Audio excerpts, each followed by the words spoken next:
Pushing the pod. Hey, pushing the pod. I'm pushing it. Pushing it. All the live long day.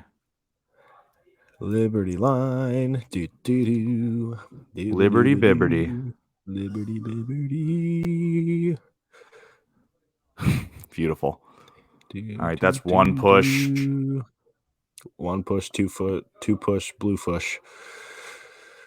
I couldn't agree more. All right, and you've sent that in the chat. Get the retweet. I just go tap in. When did you go to the Gambler? Today. I didn't know that. That's sick. Yeah, dude. Gonna have a ball. Oh, got the pod pushed. All right, yeah, I'm pushed. Let's do it. Ready? 3, 2, 1. Philly! Hello, everybody. Hello, Philadelphia. Welcome back once again to yet another edition of the Wolves of Broad Street podcast. As always, my name is Ryan Conway, and joining me here is my illustrious co-host and wartime consigliere, Sam Glavin.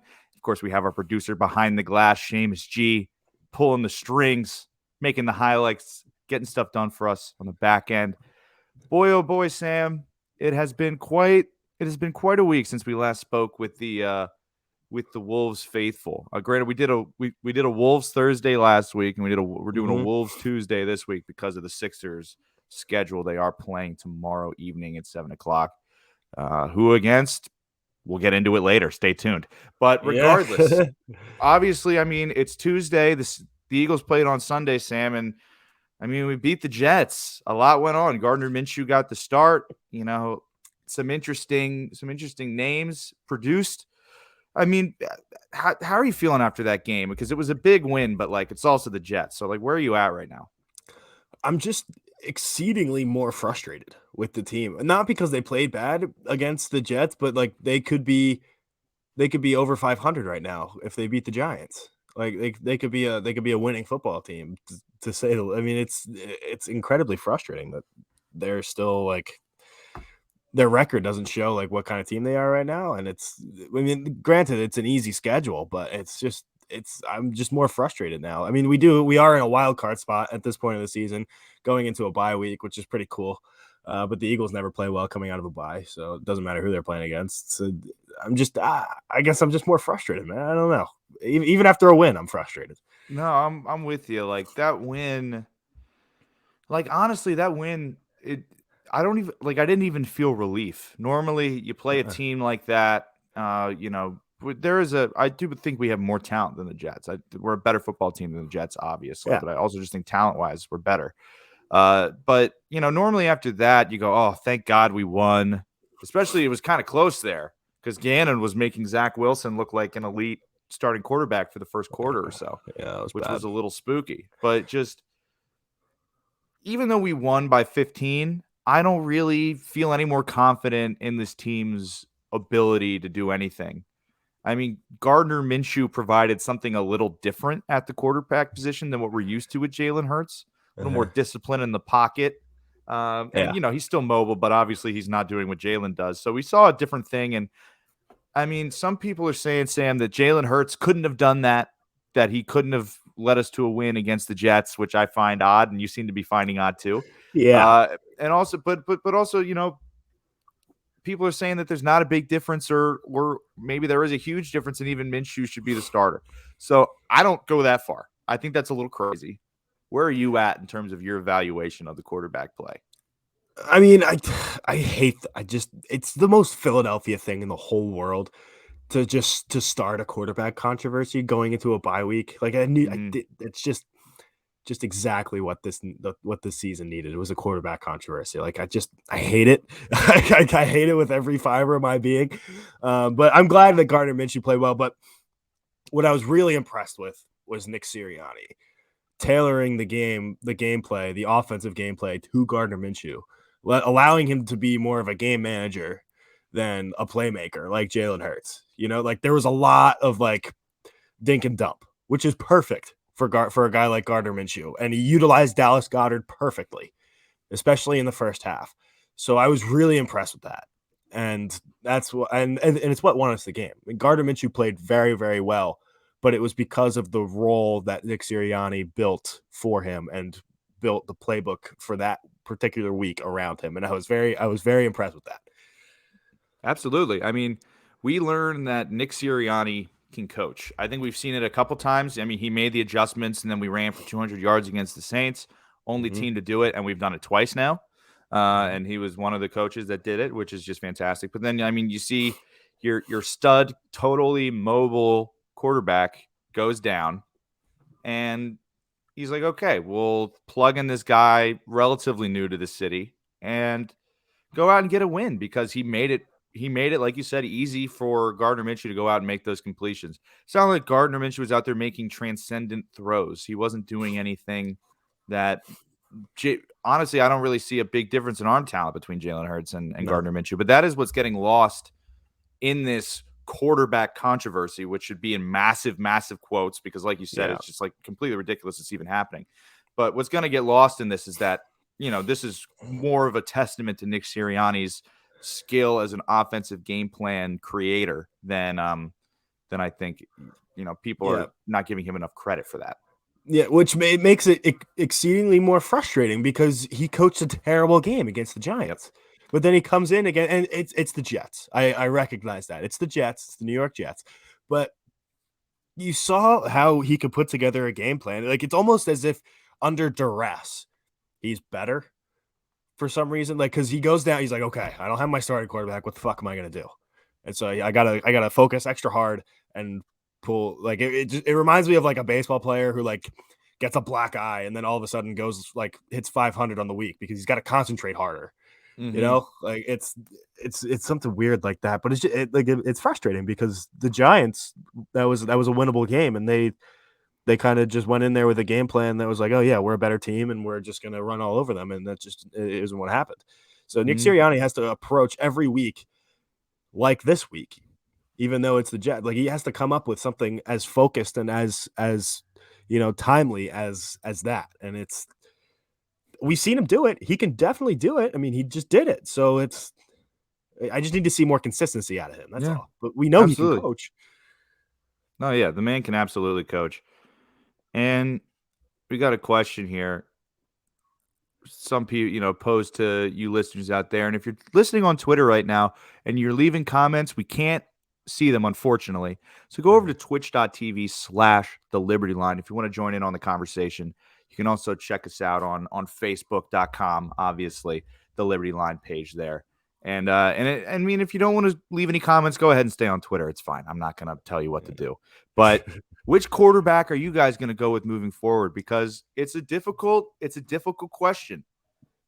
Or maybe it isn't. I personally, what I saw out there from Gardner Minshew was good. It was fine. Yeah. He made some good throws. He made some not great throws, but in the end, he was fine. And what that did for me was really just kind of put in perspective what Jalen Hurts does for the team. And but honestly, at the same time, it kind of diminished my opinion of Jalen Hurts a little bit because even though this is against the Jets, and that really is the biggest sticking point, is that this is the Jets, like bottom 3 NFL An franchises in asterisk. Yeah. history. Like this, we've never lost to them in as a franchise ever. Uh-huh. So you could say it's a foregone conclusion, but Gardner Minshew going out there and doing that, it's like, okay, what has Jalen Hurts even really been doing other than running the football that's really been all that effective? Because through the air, he's been completely average. Yeah. And here we had a healthy mix of the run and the pass. And when we had to throw the ball, Gardner Minshew was able to stand in the pocket and deliver it. When Jalen Hurts is going to throw the football, I don't see that same level of discipline.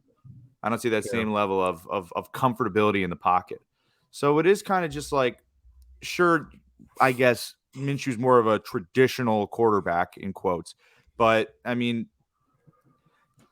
it's difficult to say who you're going to go forward with next season. I think the rest of the year we still play Jalen Hurts, but Yeah. in terms of a franchise quarterback, I don't really know if Jalen Hurts is going to end up being that guy long term. I don't see him here for a decade, at least right now, especially after that performance by Gardner Minshew showing me that a replacement level guy can come in and do your job just as well as you can.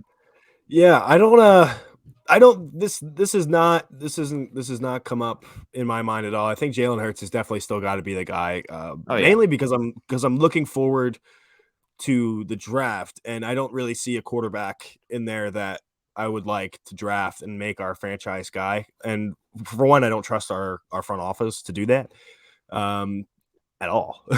And so I think for now, you have to assume that Jalen Hurts is going to be your guy, and you have to start building around him and building a playbook around him and putting guys around him because that's what you have right now. I mean, yeah, you got Gardner Minshew, but I would like him to keep playing that backup role if he can, because the way Jalen Hurts plays, we'll see a Jalen Hurts injury in his career with the Eagles. We just will sure. because of the way he plays, the way he's running outside of the pocket. He makes runs by himself. He doesn't slide usually as much as a quarterback does. He goes in and he gets hit and he does his thing. And that's why people like him too. I mean, he's not afraid to go in and get those extra yards and take a crack, you know? So I don't see this should not be a quarterback controversy in the slightest. Jalen Hurts has to be the guy that you rally around. He has the team in his back pocket. I mean, Yeah. he's shown us that all year long. And so I think you can't take that away off of one game. It just can't happen. So I don't know. I get like it's great for media and stuff. Like it's great for Philly sports radio. Oh man, quarterback controversy. Gardner Minshew versus Jalen Hurts. Get out of here. Come on. Yeah. I mean, it's interesting because I mean, you want Jalen Hurts to be able to be that guy. You really do. Because he has everything. He has the complete makeup of a franchise quarterback, at least intangibly speaking. Like he's got it up top, he's got grit, he's got everything that you can ask for in a franchise quarterback. He's charismatic and all that, but where he just doesn't have that good of an arm. And I don't know how much he can develop moving forward. Granted, rest of this season can't sit Jalen. That's silly. Can't do it. No. This is not a Super Bowl year. This is not a we're gonna win it all year. It just isn't one of those years, and that's something that I've come to peace with. And yeah, you can't win titles with a quarterback who's completely incapable of throwing a football, which at times it seems Jalen Hurts is. He really does struggle sometimes when he's forced to throw. But yeah, rest of the year shouldn't be a controversy. It was fun to see Gardner Minshew get a start. You know, happy to see him celebrate with his father and all that, even though Silvana decided to scream over the top of it. And Here, I can't even watch that video anymore. I cringed too hard. It's brutal. So, I pulled up a comment here from Dano516. I don't. It seems like he knows me, but I'm not really sure who it is. I'm sorry, man. Glav, he's not the guy. Hurts cannot throw. You cannot win titles with a quarterback who's completely incapable of throwing a football. Yeah, I understand that. I mean, he has a lot to improve on. I mean, I'm not saying he's the answer right away, but he's who we have now. And I don't see us drafting a quarterback in this draft at all. And we have 3 first-round picks. So I guess my question is who is the guy if it's not Jalen Hurts, you know? And it's Dan Zamarin. Okay. Dan Zamarin. What up, dude? Former teammate of mine. He's I just don't see, and I don't see us getting a guy like Deshaun Watson, you know? And so Jalen Hurts is the guy we got now. And I think we just got to run with it for as long as we can. I mean, because I think he's got a really high ceiling. I think he can improve on all these things. Like we've been talking about his intangibles all year long. He's got them. So, and I don't like the Bryce Young pick. I don't like any of the quarterbacks. I get a weird feeling from him after watching him. I've been watching some college football, and I don't. Not a huge Bryce Young fan. I'm not a fan of anybody in this draft, dude. Nobody's good. Yeah. Nobody's like making. And look, and that's the thing. If we're gonna go ahead and we're gonna use one of these picks on a quarterback, I want it to be a sure thing. And look, I'd love to have 3 first rounders. But if you take a look at how it's going right now, there was a point we were going to have 3 top 10 picks, us, Indianapolis, and Miami. Now Miami's won 6 straight. Indy's playing strong, and we're winning some games. So we're not even close to the top 15. So those 3 picks, those 3 first rounders could end up being something that we trade for an already established name. That is one thing. Yeah. I'm not going to get into it. I mean, I don't know, because I know Howie and Jeff are split on who's going to be the guy moving forward. I don't Whether know. it's going to be Jalen Hurts or somebody else. I don't know. It's going to be difficult. And this game against the Jets gave me no answers. Exactly. I was impressed by Gardner Minshew, but I've always been a Gardner Minshew fan, and that's just what I know that he can do. But it also wasn't anything crazy. He wasn't lighting my hair on fire. He's playing the Jets.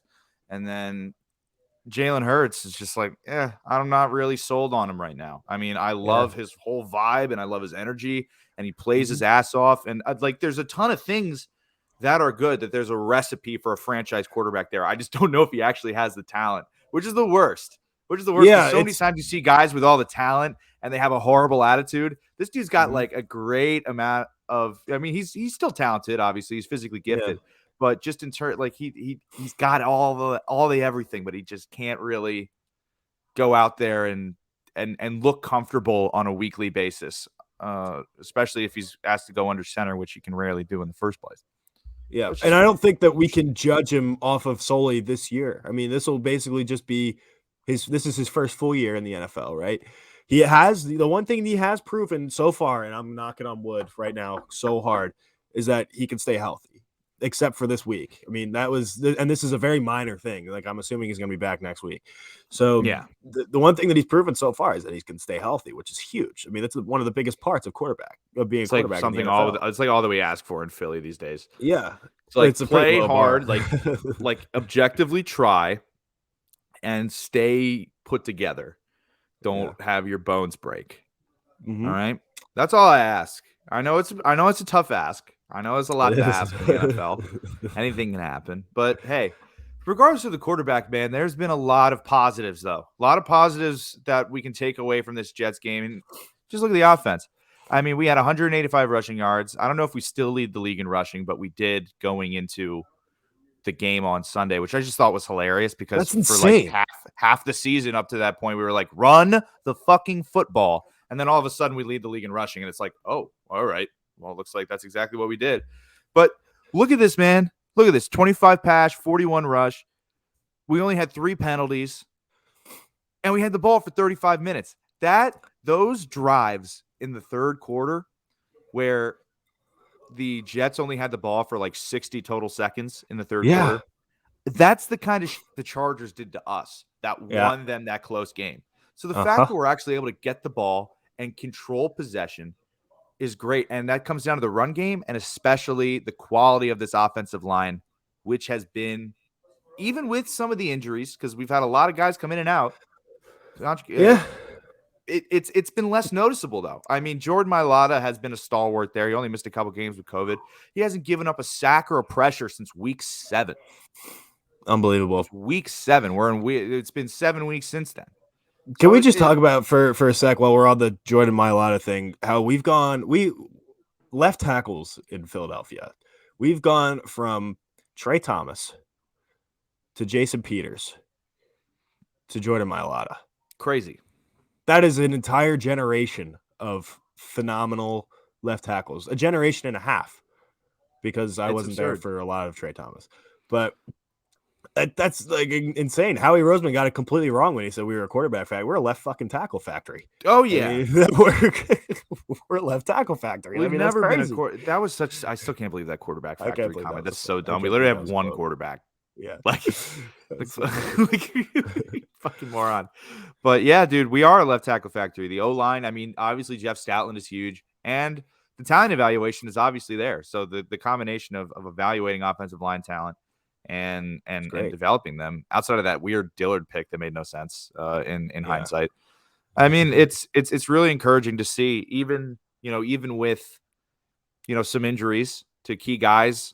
Like, we had Brandon Brooks go down again. Landon Dickerson slid right into right guard. Beautiful. Yeah.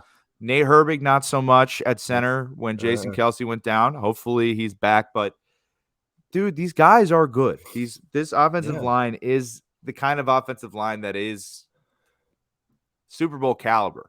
Like, a Super Bowl winning team requires an offensive line as good as ours. We don't have the rest of the pieces at all. but we have one of the best offensive lines in football yet again, and it's why we're able to hold on to the football there and run the ball as much as we could. I mean, as good as as Miles Sanders and Boston Scott and those guys are, because they're really good. Without an offensive line doing what they're doing, we can't run the ball that many times, hold on to the football, and run the clock out like that. My biggest qualm right now with the offense is I think we have a great offense. I really do think we have a really good offense when it's working. I think it's really good. My biggest qualm is the fact that we are still giving chances to Jalen Reagor, and for some reason we're not giving those same chances to Devontae Smith, our number one overall or our number one draft pick this year, and our Heisman Trophy winning guy. Jalen Reagor had more targets than Devontae Smith did this past week, which is crazy. That makes no sense to me. I mean, maybe more targets. He had more snaps too. He played more. Yeah. He was on the field more than Devontae Smith, which makes zero sense. That makes absolutely no sense to me. Devontae Smith, when he gets his chances, he is an unbelievable player. I mean, that stretch of 3 weeks, he was one of the best receivers in the game. I mean, it was because he was getting his chances. So he's got to get the ball more. Shambles is telling us he had 1 carry for 0 yards. That was right. Yeah, Reagor had a carry for 0 yards. Yeah. Dude, it doesn't make sense at all. Doesn't make sense at all why Jalen and look, Sirianni gave an excuse / reason saying they're in 13 personnel, which is 1 back, 3 tight ends, and then that leaves you with 1 wide receiver, I think. So, I mean, if you're going to have a guy out there, I guess that's probably going to block because they ran the ball 40 times. I get maybe throwing Reagor out there to block, but like, I don't care. I mean, it still shouldn't happen that he has more snaps than Devontae Smith. It makes no sense. Even the only way he's going to get better is if he gets he's got to get. I mean, he's a rookie. He's got to get his touches. He's got to get better. I mean, we saw him against the Giants break wide open, and Jalen Hurts missed him. Like, this dude's getting iced out of this offense by the quarterback, by the coaching staff, and it isn't making any sense because it's not like he has a problem with the drops. It's not like he isn't running crisp routes or something. I doubt it has to do with him not knowing the playbook. I heavily doubt that. Yeah. No. Like I don't know. I think I really do think it might be a Howie Roseman puppeteering from up in the owner's suite saying justify my pick of Jalen Reagor because Justin Jefferson continues to set the league on fire. I do think that could be something that Howie has pretty much forced onto Nick Sirianni. Like there is a point. Yeah. There is a point. And we're going to talk about the Eagles a lot more on the other side. But first, we are going to go into the doghouse, brought to you by Wide Plank Floor Supply. Visit their website at www.wideplankfloorsupply.com. Get a recommendation for a contractor. Get a quote. Wide Plank Floor Supply. If it's wide, they've got it. Sam, who do you got in the doghouse this week? This is one of my more interesting picks in my career as a Wolves of Broad Street podcaster. I'm going to put Gardner Minshew in the doghouse because because he played well enough to start and to stir up a quarterback controversy that we just did not need in this league right now. So, dude, fuck you. What the hell, man? Right before the bye week, of course, he gets his first start for the Eagles right before a bye week against the Jets. And and all these videos going viral of him like with his dad, like him going like across the sideline, like high fiving all the fans. Like, stop. We don't need this. I mean, I love it, but we don't need this right now. Stop. We don't need it. Dear God. This is the most positive doghouse I've ever had in my life. Like, I know. But stop it. Bastard is playing too well. Yeah, he's playing too well. So we don't need a quarterback controversy. I don't want to hear any more about Gardner Minshew. Get in the doghouse, you rat. Yeah, dude. He's set us up for 2 weeks of WIP crap. Yeah. Somebody called the game on Sunday before the game the WIP Super Bowl, and they were right. And I think WIP came out on top, and the people lost. The people. Yep.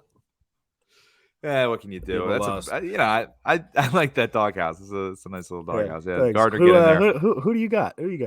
I've got this fucking sicko from the McDonald's drive-thru in the doghouse. Oh So yeah. so I'm in the drive-thru line at McDonald's yesterday, and this dude, I don't know what the hell was going on, but he goes and he parks his car and then just walks up to the drive-thru window and gets his order that way, just on foot on the drive-thru window, which I have been told, this should not be something that's allowed to happen. Not that I personally have been just on foot in the drive-thru, but I've seen it. I've seen it happen many a time, and I just wonder why people do it. But this time, this guy just walks up. There's a car sitting there right in front of the window. This guy walks up and just kind of leaning there against the side of the Mickey D's, like waiting his turn. And he looks at the lady in the car and just shrugs at her. And I'm just like, what are you even doing here? And then he just gets in his car and drives away when he gets his food. I'm just like, That is unbelievable. I'm I've like, never once heard that. I'm like, get out of the street. Like, people can't pull up. Person like, with their food can't even pull away because this dude's just standing there waiting for his food. They're like, It's not even something that's crossed my mind. I mean, I never nope. would have thought to park my car, go up to the window, and like say, "Hey, can I have my food?" Like, I've never Makes once no has that sense. even been in the realm of possibilities for me in my brain. Psychotic behavior. So yeah, that dude, that Yeah. was an easy doghouse. That was just weird. I didn't like it. And even I think about Story it time today, with and I'm a Ryan. little skeeved out. Yeah, dude, it's been Yeah. a while. It's been a while since I've been Story able to time. provide a story. Since Yeah. that kid wearing white jeans playing basketball across the street from my house, Yes. probably. That was an all-timer. I forgot about that. That It's was an good. all-time doghouse. That was awesome. We'll go back and pull that out of the archives one of these days. But yeah, Sam, that's been the Doghouse, brought to you by Wide Plank Floor Supply.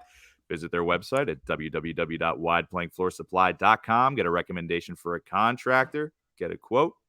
Wide Plank Floor Supply. If it's wide, they've got it. Check out their showroom in King of Prussia. The warehouse is floor-to-ceiling planks of all widths and colors and wood types, stains. You can go buy that. The other stuff that you use to install floors, they got everything. One-stop shop. Wide Plank Floor Supply, It's good etc. stuff. Sam, Right. Yeah, we haven't talked about the defense yet. we haven't buddy. talked about the defense. We haven't Yeah. talked about special teams, but we're going to talk about the defense first because I mean, they played pretty solid after what was a pretty bad start. They were playing pretty soft, but we walked out of there with a win and some heartening play on defense. Who stood out to you? Who was impressive to the one Sam Glavine? To me, it was Marcus Epps. He was kind of all over the field, and Yeah, I dude. usually don't notice defensive backs when they play well, and which is like what they're supposed to do. Like I haven't noticed Darius Slay in a couple weeks, other than like the fumble return and the interception. It's because he's been the number one cornerback in the NFL. It's because he's been doing his job, and the camera doesn't pan to him because nobody's passing over there. So Yeah, they don't do it. The fact that I noticed a defensive back making tackles and pass breakups, and he crushed somebody. I don't know who it was, but I watched him make a big hit. Epps lays the wood. He really does he plays fast. I'm a big fan of him. Our secondary has been real good when they're not told to just play soft like that. And I mean, dude, basically, and Slay, it panned to him one time, and it was a really nice breakup along the end zone where it kind of like he was able to get his hand in between the other guy's hand and just kind of pop the ball out right as he's kind of catching it and going over the pylon. Nice. And it's getting to the point where the quarterbacks can't target Slay anymore. They just can't do it. It makes no sense for them. Yeah, it's been like a while. 2013 Richard Sherman, kind of. It's been a while since we've had a lockdown corner like that, like a long time. I couldn't tell you. I don't know. Not within the last decade, probably. No. Yeah, no, definitely not. No, I can't even think of anybody that I. They're all guys that should be locked up for malpractice. Yeah, but and indecency. But yeah, dude. Seamus is chiming in here. He's saying that he's been even better than Asante Samuel, who I own a jersey of, which is pretty. Yeah, I really like. He was good. I always liked him. Yeah, he was good, but he's been playing better. Slay's been playing miles better than Asante Samuel ever did. Dude, Darius Slay has been incredible, and that really does translate to the rest of the defense. I mean, if one side of the field is just gone, Darius has got it locked down. I mean, you can play so much more freely. Marcus Epps at the safety spot, flying across the field and just knocking people on the ground. Like, when our defense is playing aggressively and physically is when they're at their best. I mean, I think that's true for any NFL defense, but there's been a lot of times where this team has not been doing that. And hell, we even got 2 sacks. We've barely been able to pressure the quarterback. I mean, we had Josh Sweat in the backfield. We had Javon Hargrave, who's been our best defensive tackle. Even when Fletcher Cox went down with an injury, I mean, these guys were putting pressure on the quarterback.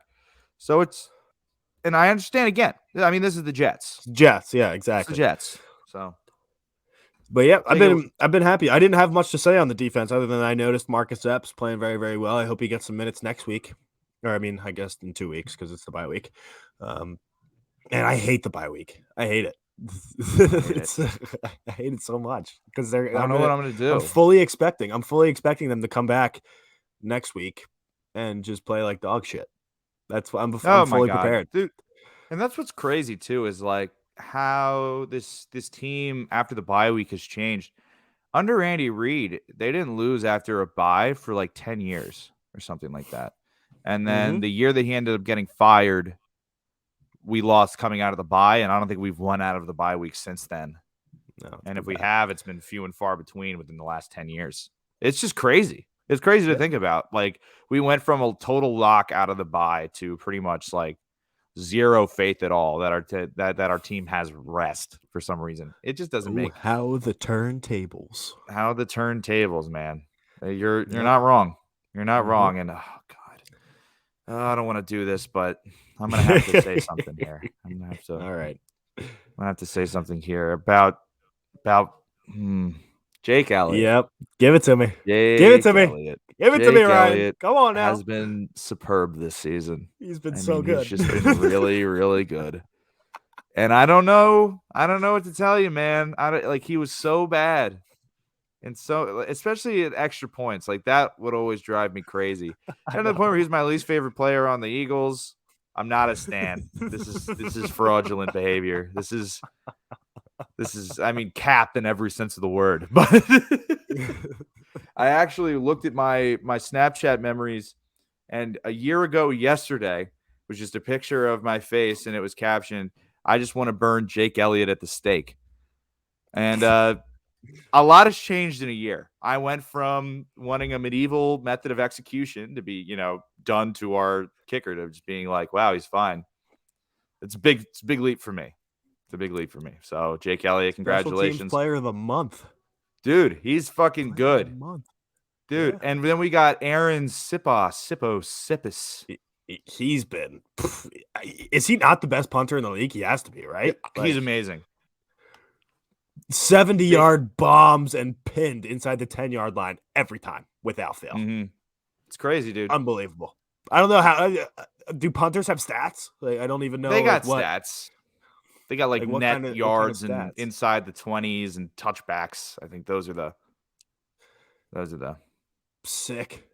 Super sick. It's so cool. I mean, really cool. Point last week where we were like, yeah, he's the best player on the team. But he's like, especially against the Giants. He's just the guy. He's awesome. He is. I was talking to John Jansen about that today. He was remotely producing the player show on The Gambler, and they had Sippos on.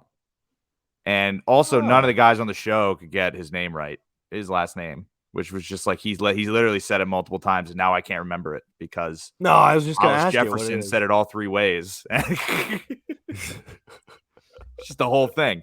But regardless, yeah, dude, special teams is it really is something that can hurt you more than it can help you, and this is actually it's helped us. Mm-hmm. Normally, it's just that special teams is all damage control, but it's actually been a strong point for this team, knowing that we have a punter like that. So it's just been good. It's been good, Sam. It's been really nice. Great. Well, now we got to do something that I don't really want to do.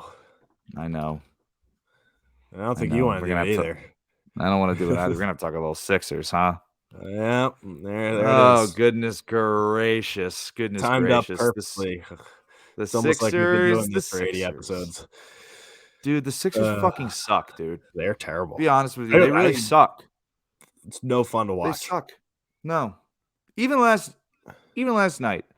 I mean, an excellent performance by Joel Embiid, 43 points in 40 minutes, 43, yeah. closing out the game and winning in overtime against a young, fun Hornets team.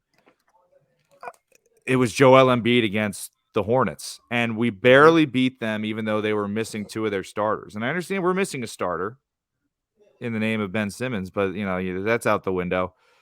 It's just we got to get this guy some help, man. We really do have to get this guy some help. And Daryl Morey is going to have to make a move at some point. Now, I don't know if you saw this CJ McCollum news. I mean, I'm sure you saw the reports that we might get him, but he has a collapsed lung now. Perfect. So that's not happening. Yeah. Fits right into the Sixers. Yeah. He has a collapsed lung. So that trade I don't think will be happening anytime soon. So that really does leave the Sixers kind of back at square one. But at the same time, I'm not really sure if Daryl Morey was ever going to make that move because he likes to play with his food a little bit. Daryl Morey. He likes to – I mean, he's an NFT guy. I was talking to Jansen about have that. His cake and eat it too. It's all about return on investment. Get that ROI. He put in X amount, and he's got to get more out of it. Otherwise, it's no deal. No deal for Daryl Morey. I mean, he's going to be the guy that'll turn down a deal that's 98% good because of the 2% that, just because I know Daryl. Look, I mean, he and I go way back, man. I know him.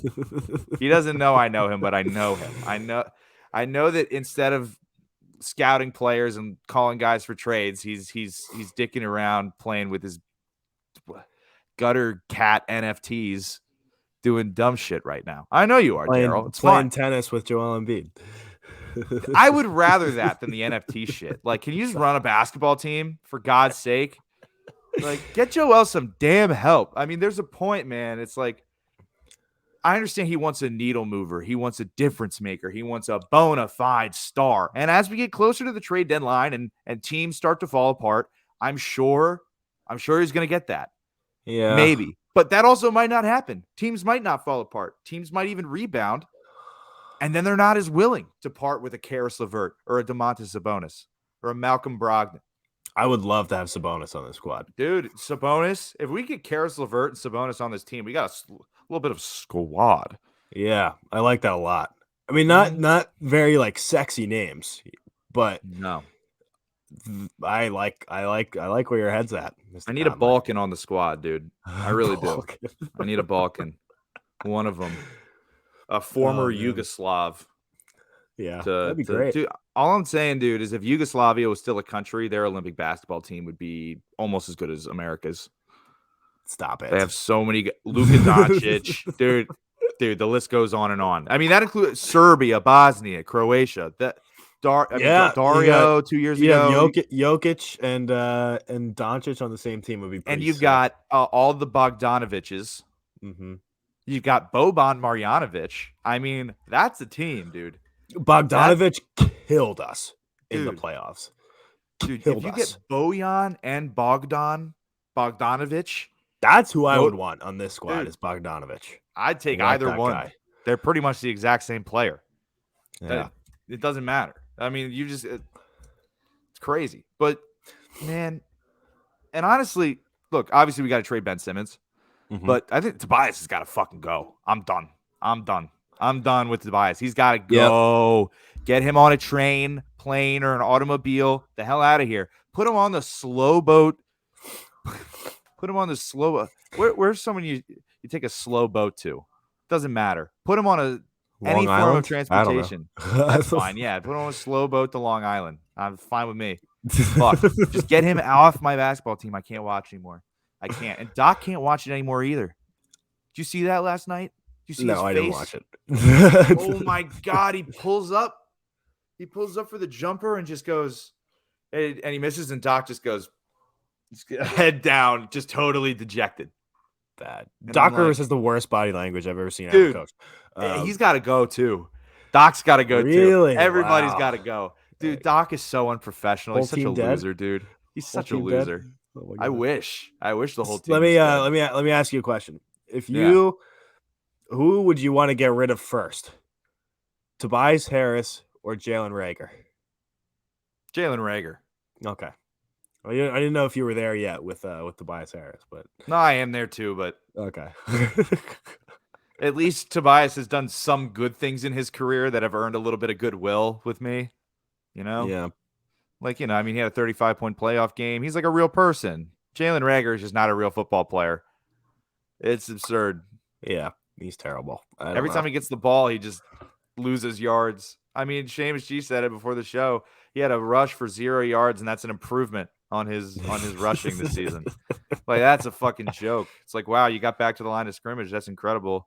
Meanwhile, people are I saw the Sixers last night tweeted out a video. It was like, oh, you didn't know? Like, they didn't know to clear the lane when Tobias was coming because he made like a floating layup. And I'm like, yeah, that's the one of those he's made in like the last month and a half. Like, Yep. glad your social media team can do that. And I mean, I said it last episode, dude. I'm done. I'm done with the brand that the Sixers are trying to push on us. Win some fucking basketball games. Oh, And I do was it excited. convincingly. I was excited coming into the season. I mean, it's been like I don't know. We had a disappointing playoff run last year.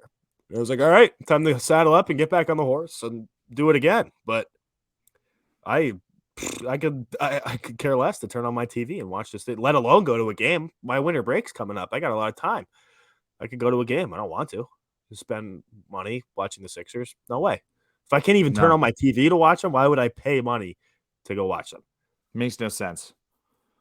No, Makes no sense. I'm not I doing mean, it. we're sitting I'm in not the doing 8th seed right now, and I don't really see a path out of there unless like Make some we moves. get a real team. I mean, we have Joel Embiid, and a bunch of bums pretty much. I mean, no hate to Tyrese Maxey, but he's not a starting point guard in the NBA. He's a very good player, but he's just not a point guard.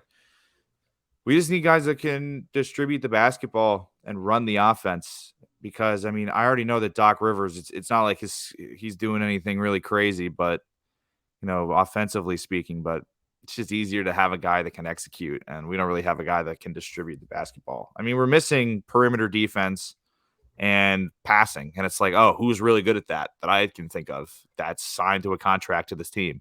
An excellent perimeter defender and passer. Oh, wow. I can't think of one. That's crazy. Here's the thing, though. If anybody would be like, would just like wake up one day and have a realization and be like, oh, I'm just going to fix this team real quick, it would be Daryl Morey. It would be. Just like on a whim, be like, yeah, I guess I could fix it real quick. Make a couple calls and then boom, brand new basketball team. Hey, man, I'll tell you this, man. Fucking, he traded Tony Bradley for George Hill. I'm telling you that, man. Like, this is what I'm bringing up. I understand that he moved Josh Richardson and he moved Al Horford and he got his Seth Curry and he got his Danny Green. They've been good. They've been crucial even to this team's success the last season and change. But he got George Hill. He went, you know what this team needs? This team needs to win a title. Hill. George Hill. Oh, no, man. sir. That didn't fucking work, did it? Absolutely not. And then now he's on the Bucks doing the same shit, just stealing paychecks. George Hill's out here stealing. George Hill looks sad all the time. He just, his whole vibe is just he should look sad. He's a bad basketball player. He's a terrible basketball player, and glad that he's not on the Sixers anymore. But no, man, I can't stop thinking about Bogdanovich right now, man. It's weird. I would love to have him on the squad. I need a Bogue on the squad. Every time he put up a shot, I swear, and I watched every single game of the Hawks series, and I watched a fair amount of NBA basketball last year for my taste. We're just throwing that caveat out there. Noseball. Way more than I've watched this year. And every time that motherfucker put up a shot, it went in. And I was dude, like, he's killer. Yeah, he's so killer. Good. I would love to he's have him out right now, which is sad. He's on my fantasy team. He's on IR, but he's still doing well. I would love to just maybe if we get both Bogdanoviches, we can call him like Rippin' Bogues or something like that. That would be like kind of a sick t-shirt. Rippin' Bogues at Design Tree. At Design Tree. At our corporate overlords at Design Tree. Bogues inside. Bogues. The Wells Fargo Center is the first arena to allow lit bogues. That's awesome. Oh I got nothing else. Now On we the need to make it Sixers. happen. Now we need to Yeah. get a Bogdanovich on this team, one way or the other. That'd be But sick. yeah, man, it's this team needs something, and we don't have it. We don't have the want. We don't have the fire. And Joel, dude, he put up 43. He carried this team, and he's not even. Bet you he's not even 69%. He said he's still feeling effects from COVID. I believe him. I mean, the dude's 7'2", like almost 300 pounds of just man. Just had a respiratory illness that kept him out for 3 weeks. Like, yeah, dude. I mean, hey, dude, I'm an asthmatic. I get like a little cold, and my chest is fucked for weeks. I can't imagine when you get a serious illness as a very large man, the kind of toll that can take on your body, especially when with Joel. I mean, it's so easy for him to get out of shape just because of his sheer size. You got eczema? You got eczema? You got eczema? No, I actually didn't know you had. I actually didn't know you had asthma. Yeah, you wouldn't think it. You wouldn't think it. I talk a lot. Because I've never. Well, to be fair, I've never seen you do anything athletic in your life. So. I don't. Oh, Samuel. I'm playing. We played on the same dive table together. Right? It's true. We've seen it. He's seen the flashes. Yeah. That's funny. I got nothing for the Phillies, dog. It's nothing at all. Season. They don't exist. I refuse to give the MLB the time of day. So no Phillies today. So, but Ryan, there's a couple of things I wanted to ask you about. I haven't gotten your thoughts on. And I don't know if this is public or not yet, but I saw it on Twitter. Like, what's going on at the Gambler? What's gonna be your role there? Fox Sports The Gambler, yeah, dude. Went over there, met with Brace and John Jansen today. Just gonna be learning the board a little bit, and then getting on air kind of close to the end of December, Very cool. January on a part-time basis. I'm looking forward to it. I mean, it just kind of being in the iHeart studios was kind of surreal, considering, I mean, big radio guy, obviously. Mm-hmm. So it was good. It was cool to be there and be in a studio, and I got to hop on Jansen's show for like 20 minutes before I headed home. So it was fun. Yeah, that's very cool. Well, I'm looking forward to it. I'll definitely start tuning in now. I mean, I definitely wasn't before. I will now. Now that my wartime consigliere is hopping on the radio waves, which is pretty cool. Hey, yeah. But I'm cool with calling it here if you want to call it. I mean, yeah, dude. Another quick episode, but yeah, dude. I mean, it's probably for the best. Just save the people the suffering. Yeah. All right. Thanks, everybody, for tuning in to this edition of the Wolves of Broad Street podcast. This was episode 80. Episode 80. God. Man, that's crazy. 8 weeks away from the Lindros episode. I can't wait. Oh, my God. Anyways, you can follow us at SamGlavin06, at Ryan Conway 76, at Wolves of Broad ST on all the social media stuff. Make sure to check out at Shamelessly SG as well. He's the producer behind the glass, pulling the strings, making all the highlights and the reels and stuff. He's been doing a bang up job at that. Check out thelibertyline.com and follow them at LibertyLinePHL. Buy a t-shirt. And we forgot to do the Parks thing. Use the Parks Casino code Wolves69 for a risk-free bet of up to $500 with a $25 deposit. Buy a shirt. Big shout out to Drew Smith and Victor Williams for letting us ramble and swear and stuff live on their platform. Seamus J. Close us down, big guy. Shoo.